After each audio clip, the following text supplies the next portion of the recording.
Deuxième question, j'aimerais répondre à la question génocide.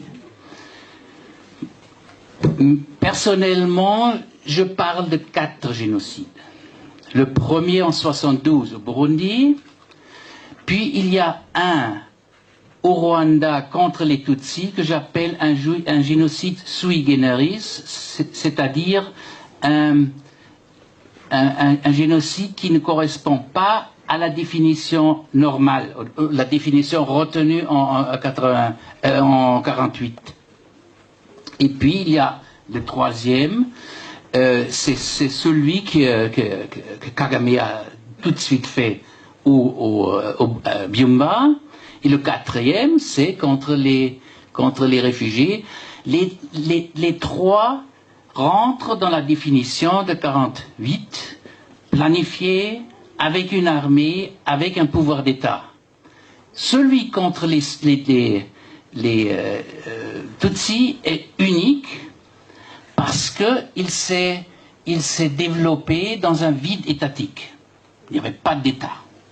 Il y avait une guerre et la communauté internationale a empêché la reconstruction ou la reconstitution d'un État du côté de l'État rwandais existant.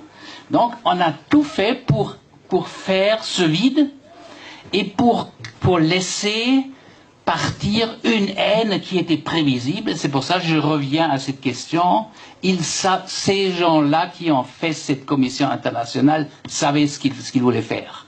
Ils savaient qu'il y aurait des exactions contre les Tutsis et ils savaient que Kagame serait prêt à l'accepter pour ne pas trouver des Tutsis qui pourraient demander une partie du pouvoir. C'est pour ça que je dis, il y avait, à mon sens, il y avait un génocide Tutsi, mais pas comme les autres. Pas comme le TPR veut nous faire croire comment il s'est passé.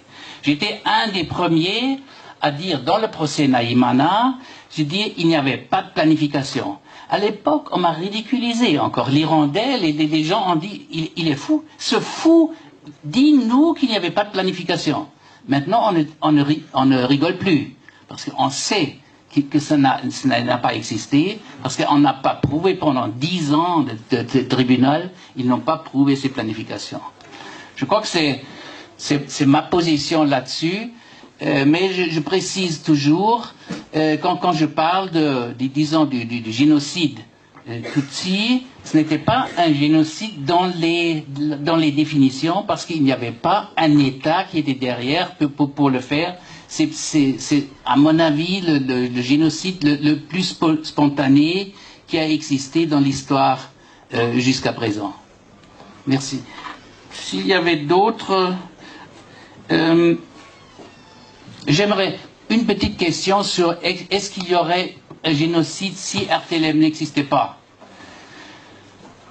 Je dirais plutôt non, mais je dis que ceux qui ont voulu le génocide ont tout fait pour que RTLM infiltré à partir du 6 avril par le FPR continue. Quand le sénateur Kennedy a demandé pourquoi on n'arrête pas ça, les militaires américains ont donné comme réponse liberté de la presse et puis c'est cher. On ne le fait pas. C'est documenté, hein? C'est pas une invention de ma part. Donc c'est pour ça que je dis, il y a des gens qui croyaient que c'est important de l'avoir pour que ça continue.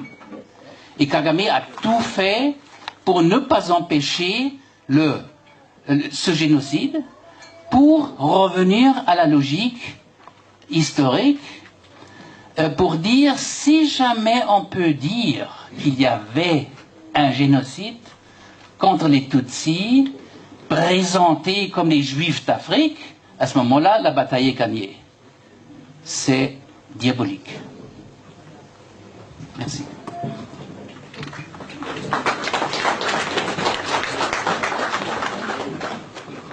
C'est à notre tour de